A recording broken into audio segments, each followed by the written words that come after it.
De acuerdo. Muy bien, buenas tardes a todos. Bienvenidos a este seminario sobre Renewable Energy UK, Business Opportunities.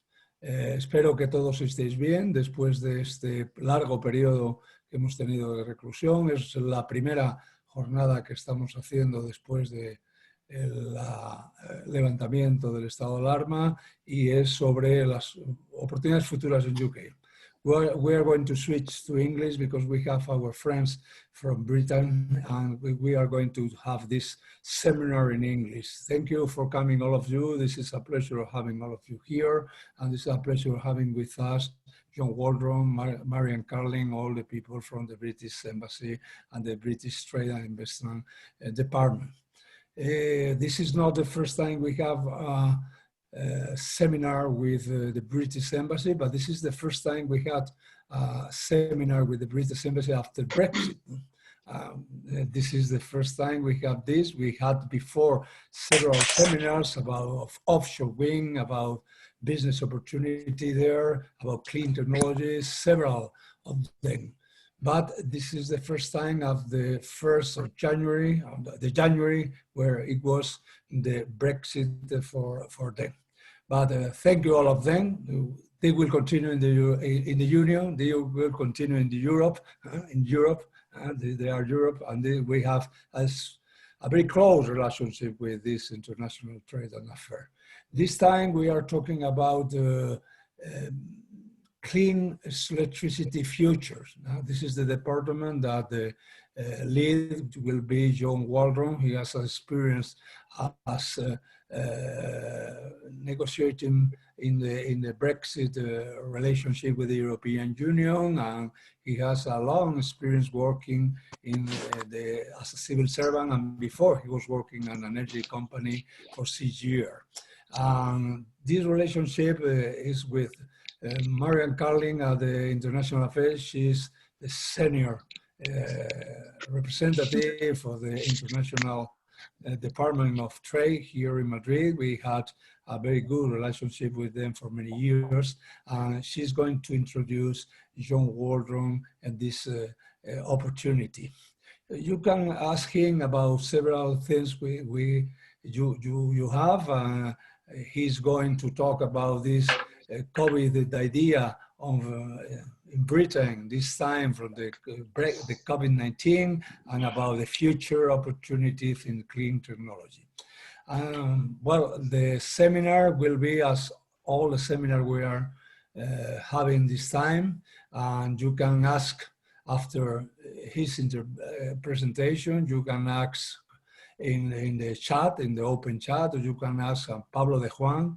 He will be responsible for translate to John Waldron. You can do it in Spanish or English, whatever. And this is something we thanks Pablo and all the people in the club for this.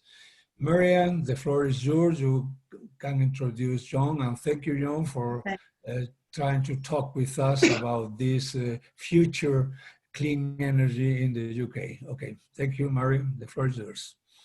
Okay, thank you very much, Arcadio. It's always a pleasure to work with the Spanish Energy Club. And so thank you for co-hosting with us this afternoon. It's actually the first one we're doing. This is the first webinar that we're doing in energy, so it's great to do it with you.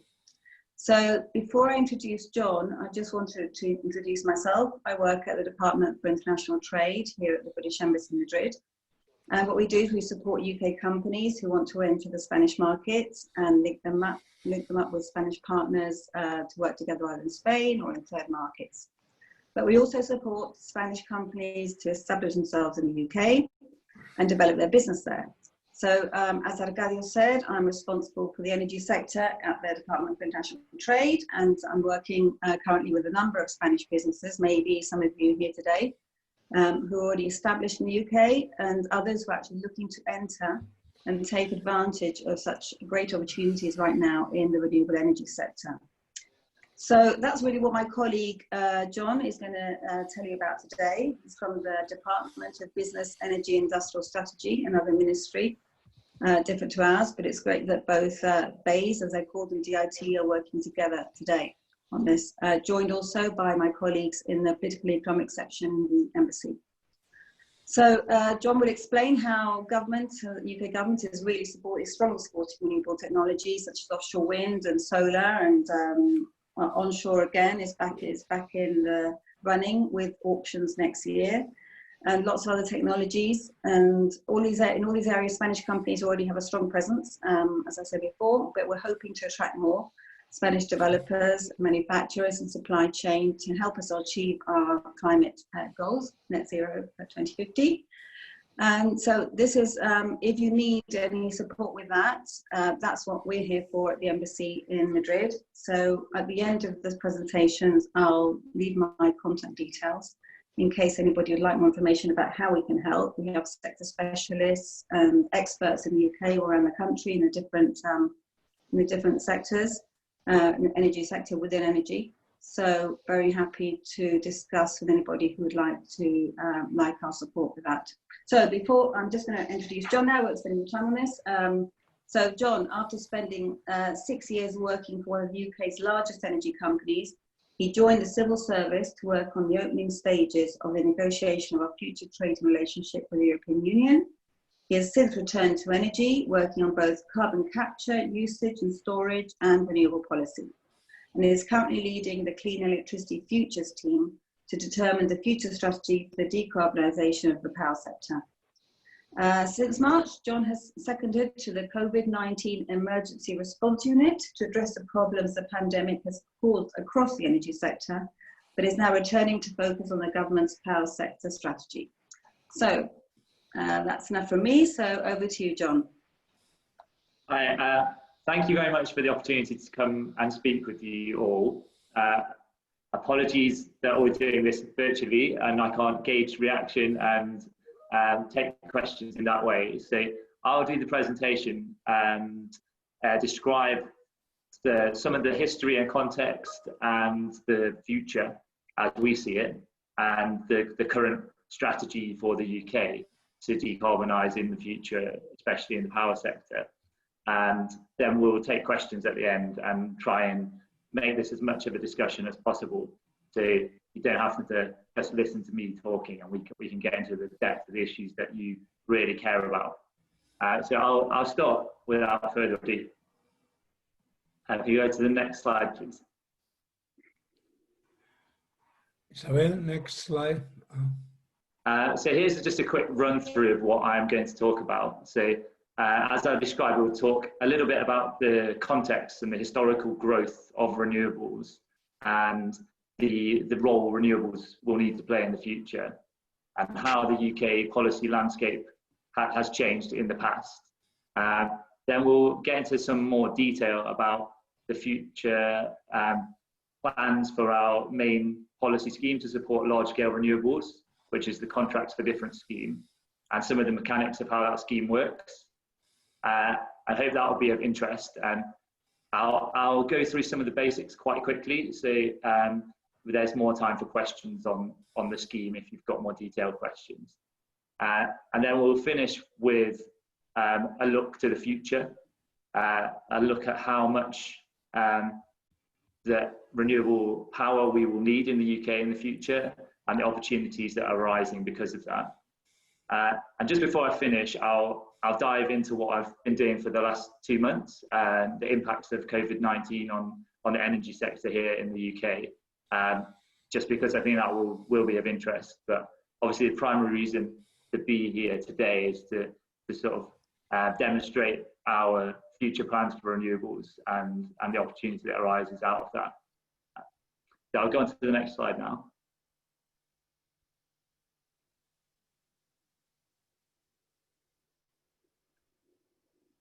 And again, so this slide is just to show you the power sector in the UK and how it has evolved historically. And we don't need to spend too much time here, but what I really wanted to show here is that, you know, we've made really rapid and vast transitions before in the power sector in the UK. So you can see the pink chunk is gas generation. And you can see in the early 90s and late 80s, we had basically no gas generation in the UK. And that rapidly became sort of dominant force in the power sector very quickly. And that transition happens based on, you know, economics and also policy. And then another thing to draw your attention to, slightly closer to the right-hand side of the graph nearer the present day, is from 2010 to 2020, just how quickly coal, which is the light grey chunk and the bottom of the chart, just how quickly coal has been sort of driven off the system. And that's been much more of a policy choice rather than economically driven.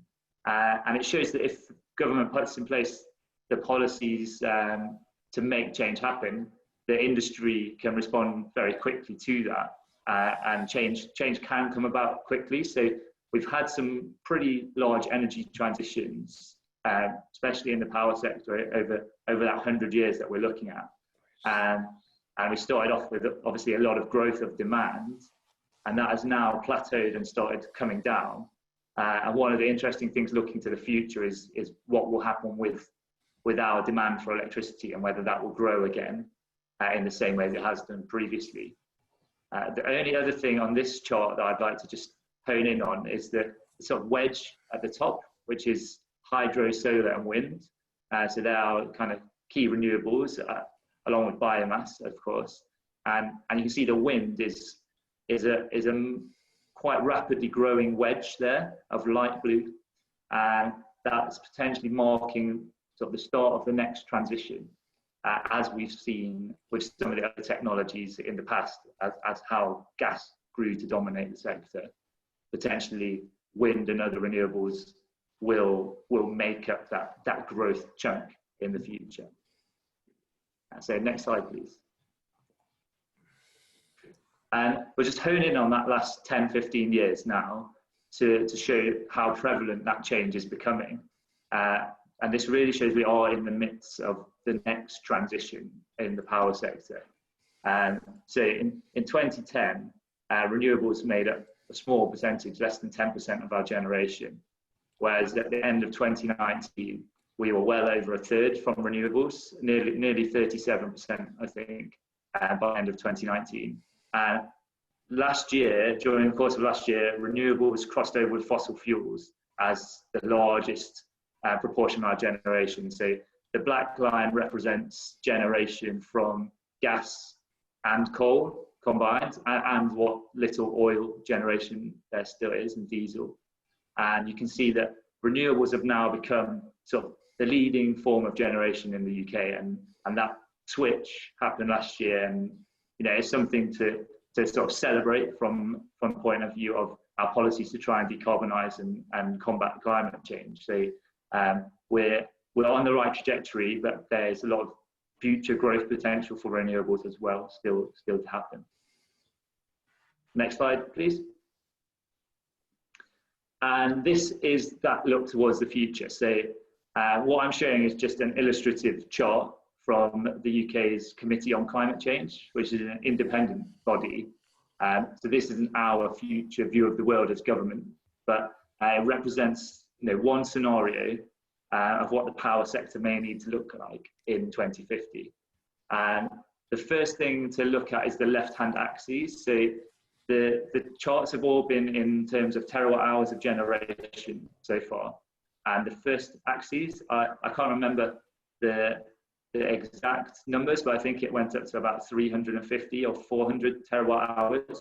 And you see that, you know, this axis goes up to nearly 700 terawatt hours, and we're seeing, you know, predicted growth in power usage over the next 30 years, which we can talk about that later.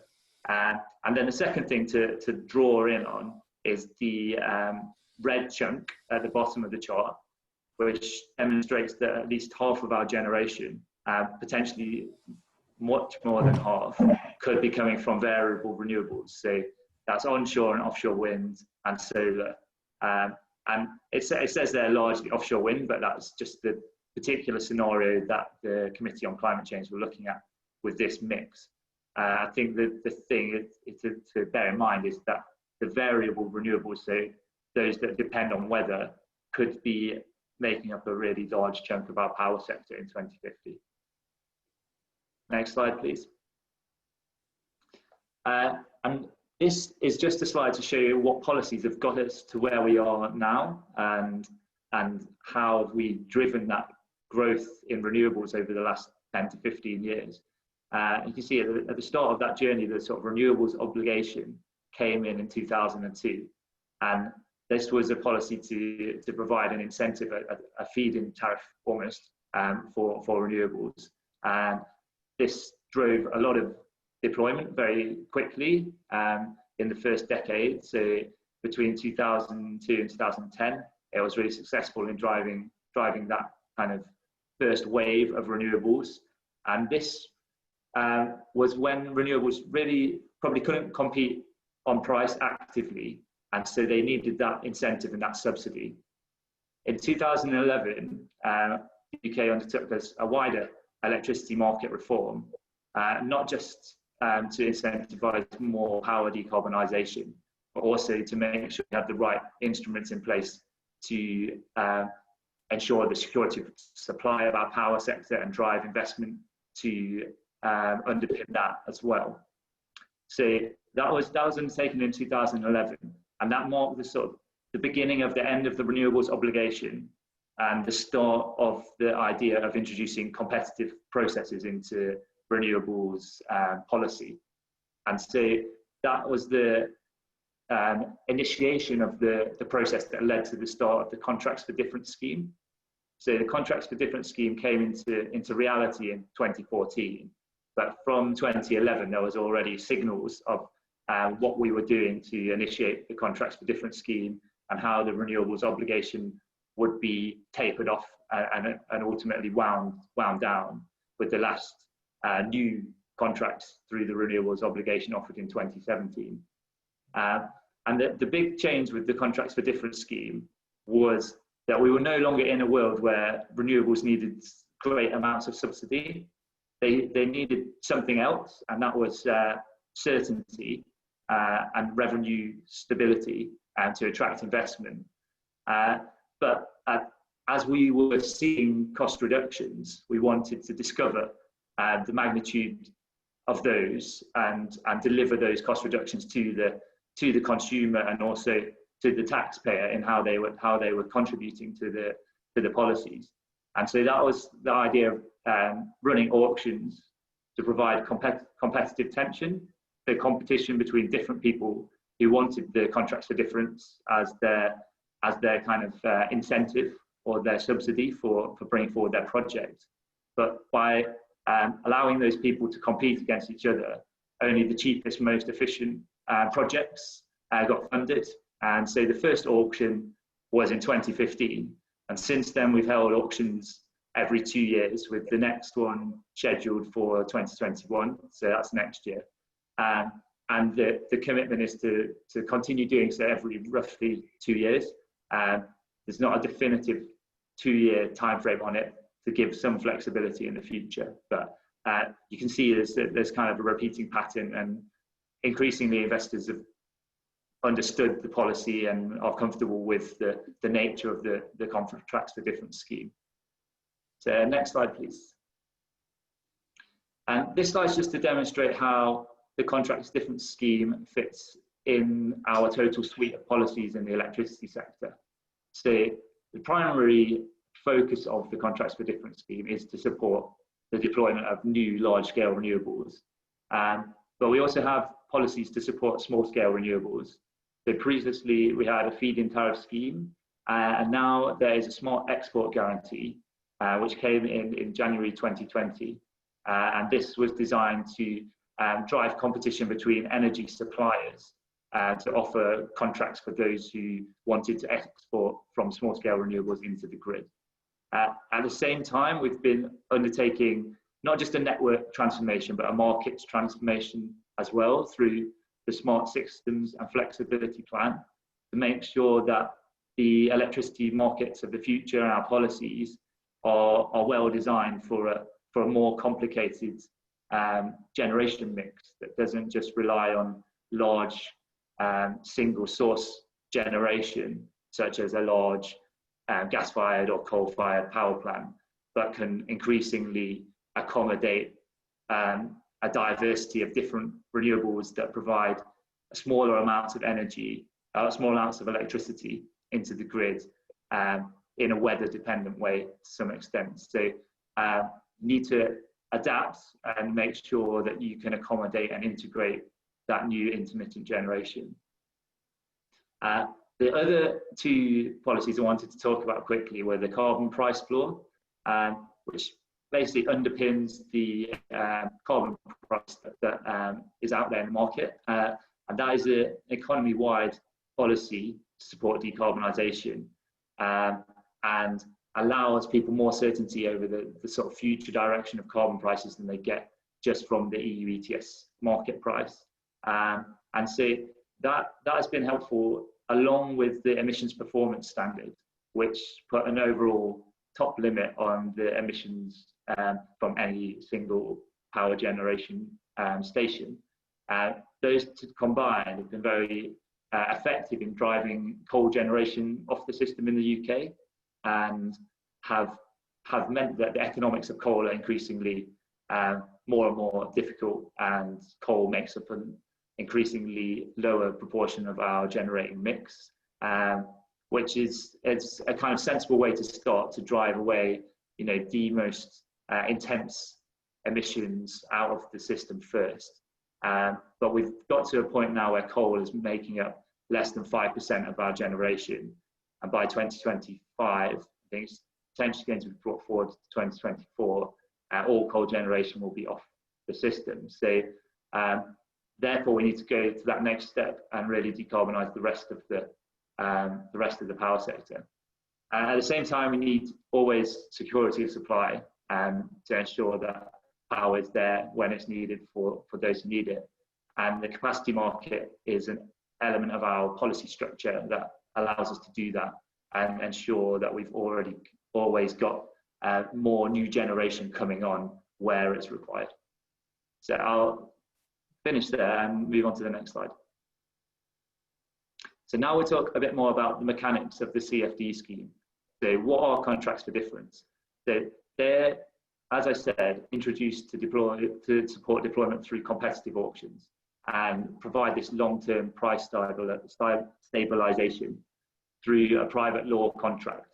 And that contract is held between the generator and the government, giving an investor or a generator real certainty in the kind of validity of that contract and the price they'll achieve and the revenues they can expect to achieve in the markets over that period. And the cost of the scheme is recouped through a supply obligation, a levy that goes on to all electricity suppliers. That's ultimately passed on to the customer, the consumer. And so the scheme works in a particular way to make sure that the benefits to the investor and the generator are balanced with the benefits and costs to the consumer. So next slide should help demonstrate that. Next, so this shows how the CFD would work in practice. So we've got basically the market price in blue, and there's a lot of uncertainty about how that changes and volatility, as we see in the graph. And so as an investor and generator, that amount of uncertainty would add a premium, a risk premium to my investment. And so what the Contracts for Difference scheme is doing is guaranteeing a price over a long term and removing that uncertainty and taking it away from the equation of the investment decision. And that is balanced by the fact that this strike price, the red line, is what you're going to achieve no matter what over that period of time. So if prices in the market go above that and you are securing additional revenues on top of the strike price, the generator would then pay back into the scheme, and so that protects the consumer from subsidizing at times of low price, but then kind of not having to subsidize as well at a time of high price. For instance, if you had a feed-in tariff as a top-up, even at times of high price, those generators would be receiving that top-up. So that's why the scheme and the contract works both ways. You can see This example demonstrates quite well where we've been at with a lot of contracts for different scheme prices, in that the majority of the time the CFD will be paying back to the generator rather than the other way around. So they've been typically above market prices, but that gap is now beginning to reduce as we've seen cost reductions in the technologies and increasing competition for the CFDs. So next slide, please. So here's a summary of those benefits. So, as I said, for the investor, you are reducing risk, removing that wholesale price exposure. The developer gets early certainty and security in the support level they're going to receive, and hopefully reduce capital costs because the investor will see less risk in the project. The government has control over how much is spent. So that is because of that feedback mechanism. If prices go above the agreed strike price, then the generator will have to pay back to the government or to the consumer in this instance. But it can also drive decarbonisation targets through auctions and the setting of auction parameters to drive large amounts of deployment. Consumers benefit from the cost reduction that we talked about through price realisation of those price reductions through competition, and are also protected in the case that wholesale prices go up. So that's a summary of how the scheme works and the main benefits. Go on to the next slide, please. Here is a journey through the CFD process. So pre-auction, there are a number of steps that need to be taken to confirm eligibility. So developing the project in the usual way, securing planning permissions, doing environmental assessments, etc.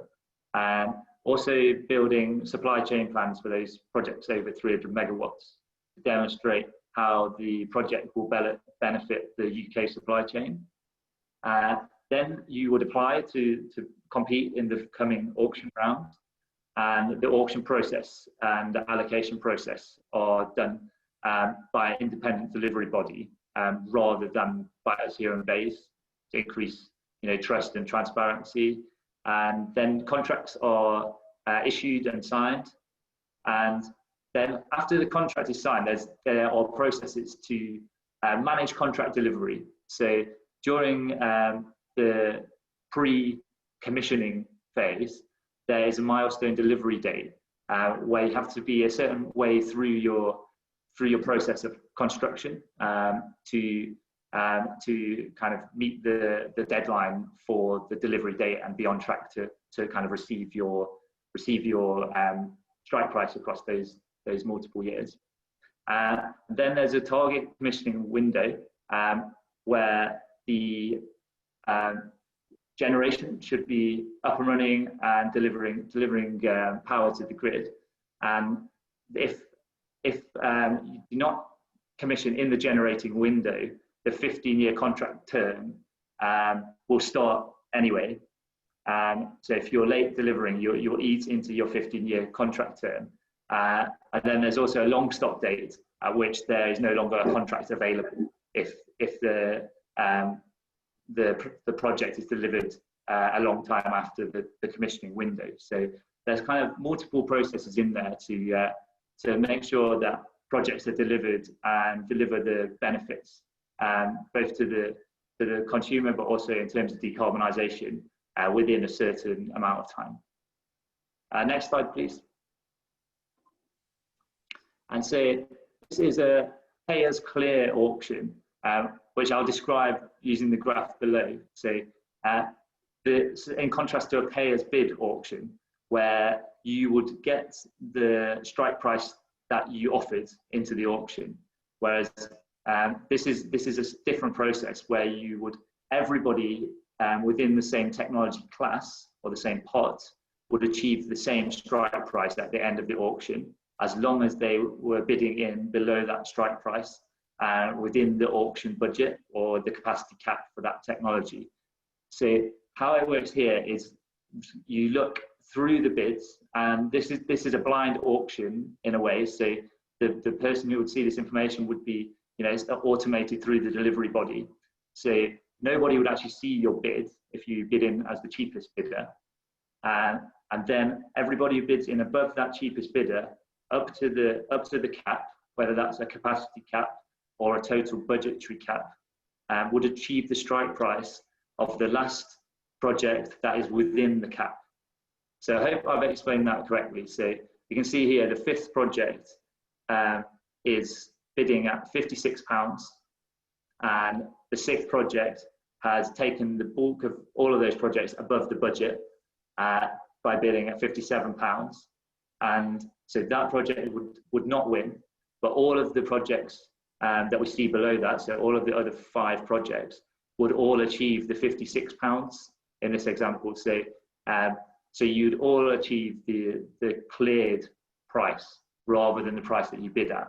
And this encourages sort of maximum competition. So you can put in a bid without fear that you've underbid and put in your bid at a too cheap cost relative to your competitors. And that's been one of the key features that has made the CFD successful in discovering, how much the price and cost reductions for the technologies have developed over time. So next slide, please. And these are just some of the results, say, in terms of pounds per megawatt hour. So we don't have this in euros, but you can see that the first few schemes that we ran were under a different model and didn't have a competitive auction. And they delivered a relatively high price, as did the early auctions. But then as we progressed through the second allocation round, which we see in the middle, and the third allocation round, which we see on the right-hand side, delivering projects in the early 2020s, prices have come down significantly, and that's a feature of the sort of price discovery of the design of the auction. So I think you can see the cost reduction has been realised for the consumer there, as well as it being an actual cost reduction in the technology. So next slide, please. So I'll just talk a little bit about the future and what the government's hoping to achieve. We first of all had a target to reach 80% emissions reduction from our 1990 levels, and then undertook electricity market reform. But I think last year was a real game changer in the sense of what we need to achieve, not just in the power sector, but across the economy. And this was the setting of the net zero target into legislation to be emitting zero emissions of carbon dioxide on a net basis. So there might be some negative emissions in there by 2050. And that's in legislation and in law in the UK. So all of our policies must drive us in that direction now. So next slide, please. And so what does that mean for the power sector? The green line on the left basically shows emissions from the power sector since 1990. And you can see we basically halved the emissions come from the power sector in the last 20 years. And the next 30 years give us time to get down to near zero. And the power sector needs to be very near to zero because there's much more difficult sectors to decarbonise, such as aerospace or farming, agriculture. And so they're always going to have some residual emissions. So we need to make sure the power sector gets as close to zero emissions as possible to reduce the amount of negative emissions required to meet net zero. So there's a large role for the power sector there. But at the same time, a lot of other sectors are looking to decarbonise through electrification. So electrification of transport is almost a given now for a lot of transport. And heat is still more up for debate, but we could have very significant electrification of heat in the next 10 to 15 years or over that 30-year time frame. And so this could result in more than a doubling of electricity demand in the next 30 years. So this is where the big uncertainty lies, but the power sector could be playing playing the role of transport, heating, and everything else that it currently does at the moment in the power that it provides. And so there could be a need for real growth, and quite rapid growth in the amount of capacity that we have in the UK. So next slide, please. And so what does that mean for renewables? I think like in the context of net zero, we've gone a little bit from an or conversation, sort of like, do we build a new nuclear plant, or do we accelerate our renewables deployment, to more of an and conversation. We believe we definitely need to do some more nuclear, concentrate on carbon capture, usage and storage, and drive rapid acceleration of renewable deployment. So the net zero commitment has changed the sort of conversation around the mix of technologies, and certainly has driven a large appetite for increased acceleration of renewable deployment.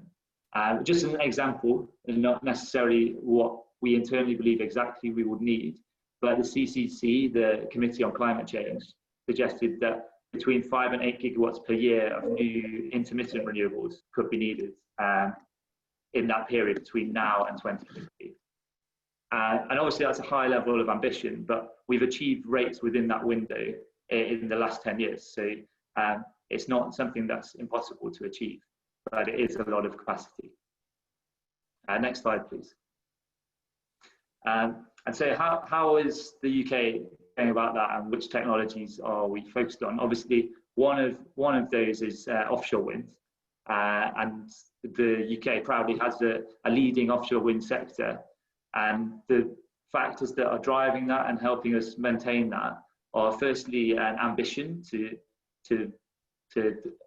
show visibility to the sector of what we need and what we would like. So that's 30 gigawatts by 2030, but that was potentially increased to 40 gigawatts in the recent manifesto. And also the excellent natural resources and a position to be sort of a fulcrum of the North Sea and European wind markets. An investable country to come to with a low tax base, strong R&D expertise, and a lot of jobs and skills here, existing skills from sort of renowned engineering and oil and gas expertise that can be transferred to the offshore wind industry. And as we talked about already, the CFD delivers stable returns for investors and offers that certainty to allow people to raise finance for UK projects. And increasingly, we've been able to work closely with the sector and help the sector grow through the offshore wind sector deal that was signed recently. And that's a sign of the government's desire to work with the sector to understand how best to encourage more deployment. And finally, the UK has got a strong supply chain, and we're going to continue to drive and build on this supply chain. For instance, through the policies in the offshore wind sector deal, which seeks to get to 60% UK content in all offshore wind projects by 2030. So next slide, please. And then finally, like the other side of the coin is other technologies to complement offshore wind. And we've got biomass in the UK as well, but the key technologies we see are really a big role for onshore wind and solar. And it's really recognizing the scale of the low carbon generation needed for net zero that has meant that the Hot 1 technologies, such as large scale solar and onshore wind, are now eligible again for the allocation 4 round, which is the next auction round for the contracts for difference scheme next year. This is a slight change in policy, but it's to recognize the fact that although these technologies are more established and cheaper, and we are seeing some coming forward on a merchant basis at market prices or through power purchase agreements, we actually need more from these technologies in the next few years and need acceleration because of our net zero commitment. We can't rely on the market to deliver them, despite the fact that they're lower cost now. So that is the main reason, really, is the net zero commitment has shown that we need a real mix of technologies, and every technology needs to accelerate in a relatively serious way in the nearer term. And obviously, because they are cheap technologies, lower cost technologies, they represent good value for the taxpayer and the consumer. And finally, before I finish, a quick departure. I'll try and keep it brief. COVID-19 is obviously playing a role across the whole economy, across the whole of the world. But in the power sector, we face particular challenges. One of which was financial pressures for energy suppliers, in particular those who had a lot of small businesses or vulnerable customers. I've seen those customers not able to pay their bills and building up debts which may not be recoverable. And the other area is sort of operational impacts. So the social distancing policies and the impacts on how the global economy has functioned, and international travel has made operations more challenging for a lot of companies in the UK. And then demand has decreased. So we've seen a demand decrease of around 15% in electricity, but that is recovering quite dramatically now. I think the latest stats that I got through today said we're about 5% below our expected electricity demand. And the system operator has made quite a few changes to manage this low demand and has introduced new tools to do so. I'm very happy to talk about those, but I won't go into that detail now.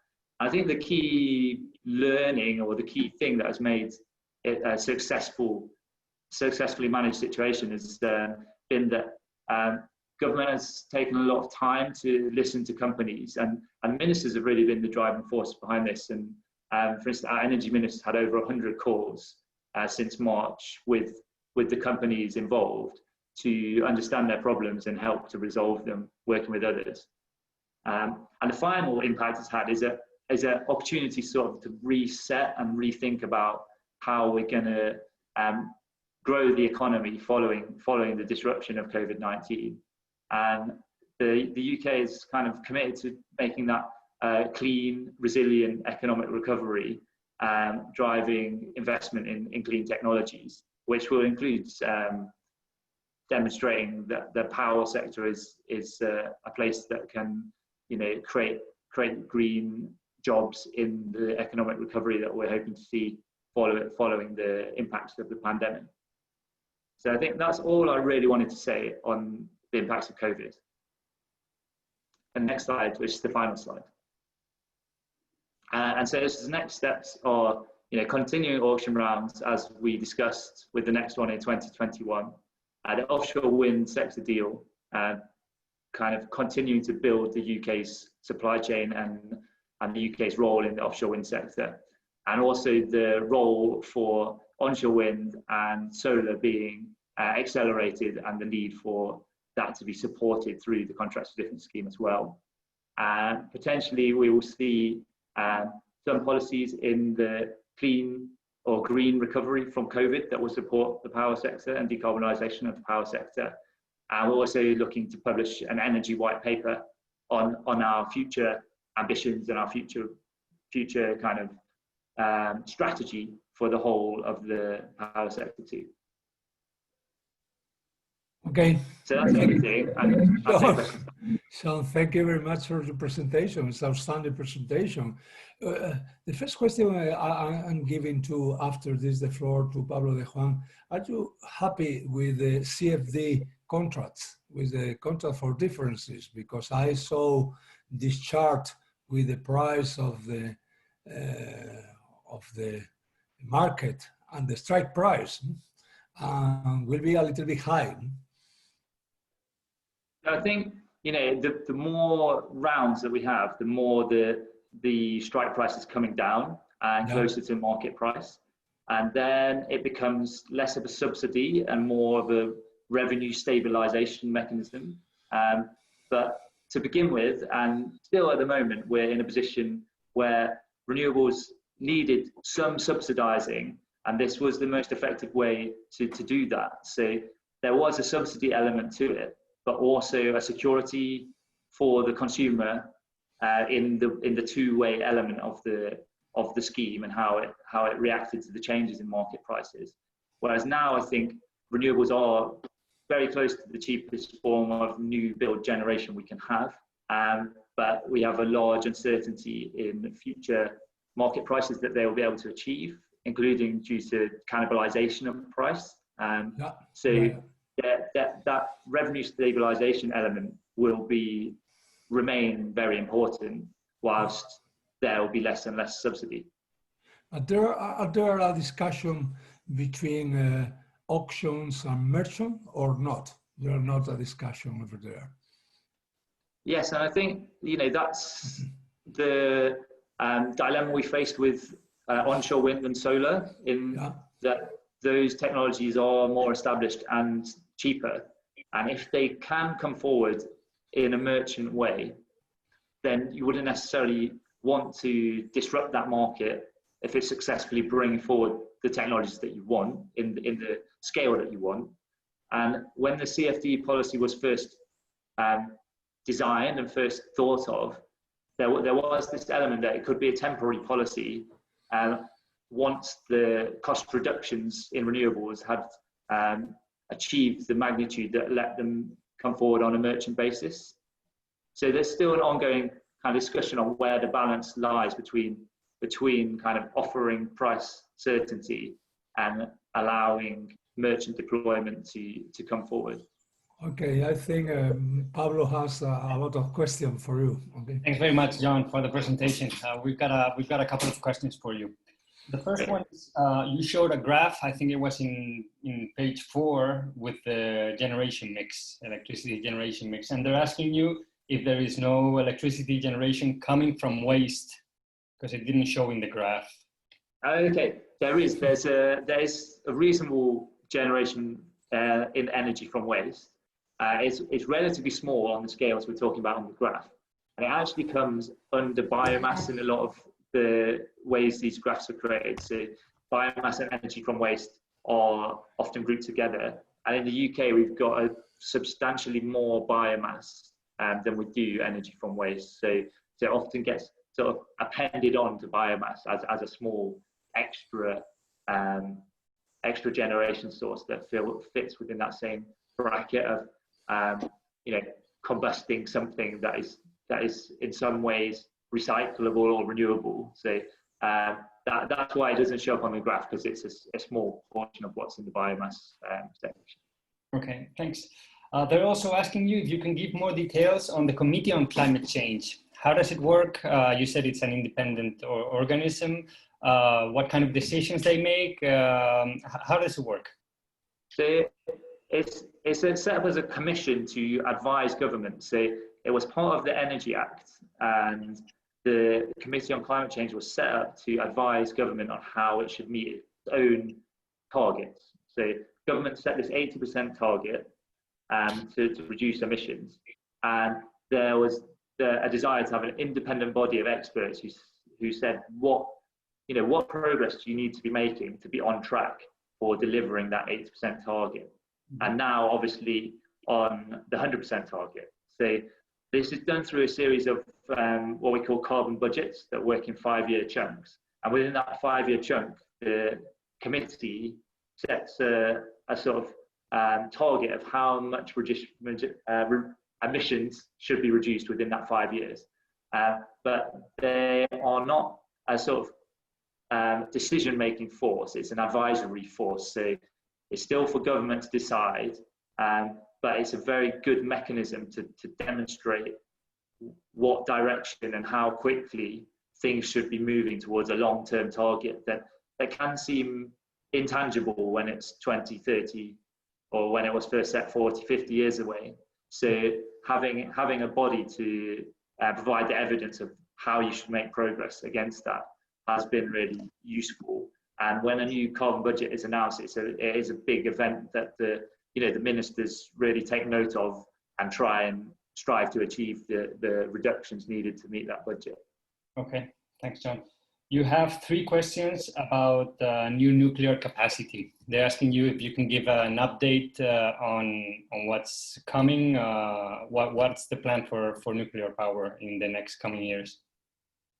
So I think we're not the best team to give that information, but I hinted to an energy white paper being published, and we were due to publish an energy white paper for the UK at the start of this year, around March. Obviously, sort of global pandemic and the response to that took priority. And so there is now a sort of effort to restart that process to produce an energy white paper in later on in this year. And so that will be kind of the key document that will set out the role of nuclear over the next 30 years towards net zero.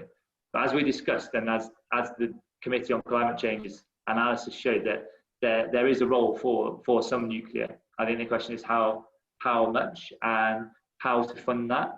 And the UK did consult on various business models for new nuclear last year, but I'm not aware of the outcome of that consultation yet, and the details of the future facing strategy will come out with the white paper whenever that actually materializes itself. Okay. They're also asking you that, well, they say, you said there are going to be needed 5 to 8 gigawatt hours of new CCC. What do you think is going to be the role of batteries there? So that's a good question. I think, the CCC assumes that, 5 to 8 gigawatts is a large amount per year required. We might not exactly agree perfectly with the numbers from our own internal work, but it's a representation of the scale of ambition required, and certainly in certain scenarios may be needed. And the CCC assume that the supporting infrastructure is built to accommodate that additional intermittent generation. I can't remember the exact numbers they quote for battery storage, but they assume a sort of rapid increase in storage and flexibility of the system as well. And I think also a role for long duration storage, electricity storage over interseasonal electricity storage, or over long durations to cover gaps when you may have not enough wind, or in the winter obviously less solar. So there's a whole amount of infrastructure and complementary technologies that need to exist for the UK to be able to achieve a higher percentage of renewables. During lockdown, we've really tested that. So currently we've been able to get to sort of 65-70% renewables during lockdown, being provided from intermittent renewables. I'll have to check that, maybe with biomass as well, but being provided from renewable sources in lockdown, we've got to high percentages that we've not seen before, and be able to manage that with the current system.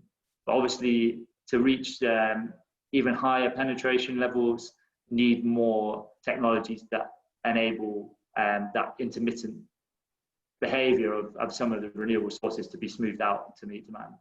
And the other big one is demand side response. So the demand meeting the power supply. Okay. Yeah, well, you have a question very much related to, I think you kind of answered it, towards energy storage. They're asking you if CFD need energy storage, and what should be the electricity storage policy if needed from wind production. So I don't know if you want to add something to what you just said. There's nothing more to add other than that, through the CFD, the objective is to encourage decarbonisation of generation. And other aspects of the market and other policy instruments can help with the surrounding infrastructure that I talked about that's required to bring forward so much renewables. But the CFD can also help in making sure that it devises renewable generation to twin with storage, or to do things that enable those smart technologies that help the system to be used properly. And so that's always in our minds as we think about how the CFD will evolve in the future and how it can become smarter and integrate with new technologies. Okay, thanks, John. They're asking you of what were the main reasons for the disconnection of the offshore wind farm Ornhorse 1 or Ornsea, and what did happen there? Can you speak a little bit about that? I'm not 100% sure what incident we're referring to, or whether it was the sort of previous year's power cut, or whether it's a more recent incident. So it's not something I've got kind of great knowledge of. So Okay. I don't try and answer that question. No problem, thanks. They're also asking you, there are a couple of questions about the impact of Brexit in the energy sector in the UK and in Europe. Okay, I mean, I think the only thing that I can really add here is that we're ploughing on, we're trying to build more interconnection and things like that, and to make sure that the market works effectively at attracting investment, and that the barriers to investment are as low as they can be. And so that's definitely our intentions. I don't know if Marianne or Bill can say anything further on the impacts of our envisaged future relationship. Yeah, I think Bill's going to chip in now. Yeah, I think it's exactly, good afternoon, everyone. I think it's exactly what John said. I think energy is an area where both the UK and the European Union have expressed very strong ambitions. We all know that we've had 4 rounds of talks. I think it's fair to say that the discussions on energy have been productive. But the negotiations clearly have a series of wider sort of problem areas where there is still no meeting of minds. But and it's those areas that the 5th and 6th rounds of negotiations in July and in August will concentrate on. But yeah, on energy policy, both sides clearly have expressed an interest in a very ambitious agreement. Okay, thanks. Another question has to do with the coal fade out, and they're asking if there are any just transition measures for those regions that are very much dependent on the coal economy, and what are those measures? So I think that's a really good question. I think it might be less for the coal industry, because in the UK it's the transition has already happened, and it has been a relatively small number of people impacted in terms of jobs. But the concept of a just transition has really come to the fore in the last few years, and will be a kind of key part of what we do in the future facing light with it, in terms of the sort of any green recovery, in terms of and the energy white paper, and sort of building on the industrial strategy that was kind of one of the founding reasons for bringing the energy and the business department together under the title of Business, Energy and Industrial Strategy BEIS, is to make sure that our policies benefit the regional kind of centres where a lot of these jobs are located now. And some of the areas that are potentially going to be key to that are things like carbon capture and storage in regional industrial hubs that need to decarbonise, using the same skills as the oil industry, but also offshore and onshore wind, which if the right schemes are available and the right decisions are taken, will provide jobs for a lot of people who have built up very world-class offshore engineering skills or other engineering skills through working in the oil industry and other industries in the UK. So just transition very much on the mind of the ministers and of the policy maker in Whitehall, and so it's something where we don't have a really kind of headline suite of policies at the moment, but it's something that's very much in the mind of future policy making. Mm-hmm. Thanks, John.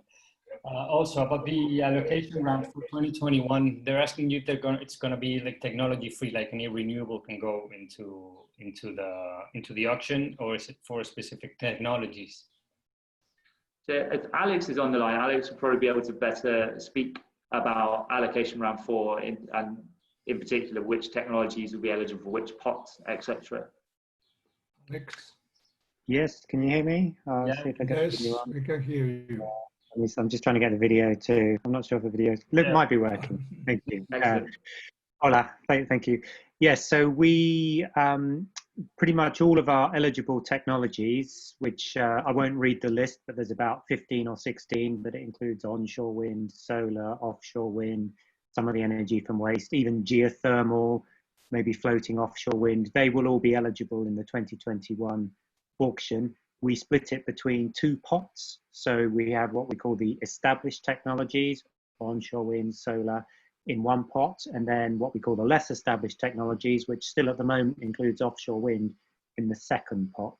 And they will keep running at least two pots for 2021. We are considering moving offshore wind into its own category because of its unique characteristics, the size of the projects, the amount of time it takes to build them, and so forth. But yes, all currently eligible technologies will be able to participate. But like I say, it's quite a long list of individual technologies, so I won't read them through, but hopefully that helps clarify.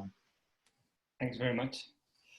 Another question. We can keep going and going until whenever you want. So, yeah, I mean, 5 minutes more. Time. Yeah. Distributed generation. Do you expect big deployment? What's happened in the past years? How's it going there in the UK? PV. Distributed generation. Yeah. Yeah. Great. So I think what we've seen is already quite a substantial amount of distributed deployment. I don't know the exact numbers, but I think that's always going to be a big component. And obviously, you know, a lot of projects onshore, even relatively large ones, they don't have to be tiny, can be connected to the distribution network. So we've seen, certainly through the COVID times, actually the system operator really wanting to have a better understanding of what's connected at distribution level and more control of that. And that goes back to this point of a smarter system. The more distributed generation we have, the more that we need a system that can deal with multiple parts, multiple local kind of markets, and combine those in with the system-wide management to make sure the most effective and efficient decisions are being made to sort of protect the system and offer security of supply, whilst kind of integrating as much intermittent renewables as we possibly can. So we're already seeing that at the moment, that the mix is changing to more distributed focus. But obviously with a large proportion of our future ambition to be made up by offshore wind, which we connect through sort of offshore transmission network into the transmission grid, that, you know, there's always going to be a balance, and there'll be quite a lot more transmission connected generation coming on at a large scale at the same time as we grow the distributed generation. Okay, thanks. Another question. They're asking you, would you say the winners from previous auctions came from, say, big utilities, traditional utilities, or are there new actors coming in? Again, I think Alex has probably got more information on this and be able to answer in full, if Alex doesn't mind taking this question. Sure, I just need to remind myself of the winners. So certainly some of the big utilities were winners there.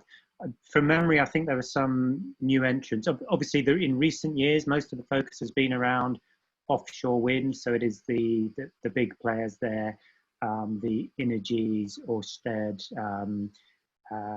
SSE, Scottish and Southern Electricity. They've won large chunks of the contracts. But we're expecting some of the large new players, like, for example, Shell, to come into play as well. And yeah, it's a range of people, but certainly the large companies have taken, as you would imagine, for very large infrastructure projects, quite large contracts. But there have been some smaller awards to some of the more niche technologies, some of the advanced conversion, energy from waste that we talked about earlier. Those have certainly gone to much smaller, newer players as well. Okay, thanks. Last question, if you want. They're asking you if you see an important role of Spanish industry suppliers contributing to UK future energy projects. I think definitely, yes, we would hope to, and that's one of the reasons why we're here today. I don't know if Alan or Alex want to add any, detail or flavour to that for either the offshore wind sector or across the technologies at all. But I think Karl's actually joining the call rather than Alan. Karl, if you want to jump in, that might be helpful. Yeah, no problem. Sorry, let me see if I can switch my camera on as well. Oh, yeah, it's going on. Oh, yeah, so Carl John from DIT. Yes, I mean, there are a number of big industrial Spanish players who we are actively working with to set up in the UK to predominantly look at things like towel manufacturing. That's not to say, of course, there is, of course, Iberdrola, who are a big wind farm developer here in the UK as well. So we are, from a DIT perspective, we're working across the piece, looking for as many companies who feel that they can play a role in the offshore wind market. The onus is very much just setting up in the UK because, of course, a lot of these structures are very big. It makes economic sense to build them as close to field as possible. But that's not to say there is a hybrid model where extension factories from Spanish factories can also play a role in going forward. Mm-hmm. Thanks, Karl. Okay, we can stop here. Arcadio, Marianne, John, if it's okay with you. And sorry for the questions that were loads of them, but we could have continued for longer. Oh. They're very happy to answer the questions, and it's great there were so many questions. Okay. Maybe I should have tried to finish a bit quicker so we could have got even more in. Oh, okay, don't worry. Marianne, is your... Yeah, no, I was just going to say that, as I mentioned earlier, well, it's a good way to wrap it up with that last question about opportunities in the UK, which Karl very kindly answered. So this is what we're here for, as I mentioned at the beginning. I'm already working with several Spanish companies, as I also mentioned, probably many of you here today. So I think the best way forward, if you have any more questions, either for John or the others or for myself, that to send them to me and we can answer them for you. So I think my email was going to be put up there somewhere and my telephone number. Put up in the chat. I say I'm here on the ground, I'm here in Spain, so I'm very happy to sort of act as sort of a link between you and the specialists in the UK. Carl John is one of our specialists, I mentioned earlier, he's just joined, but obviously your colleagues at BEIS. So delighted to do that. Okay, thank you very much. Marianne, your email is in the chat. Everybody knows you here. And I think, thank you, John, Alex, Karl, Will, Bill. Yeah. It's all a pleasure having all of you here, and we will continue with this. This is not the end. No? I think we will continue with this business opportunity in the UK. Thank you very much, all of you, for coming. Okay, thank you, Marianne. Thank you very much, everybody. Bye. Bye. Pleasure.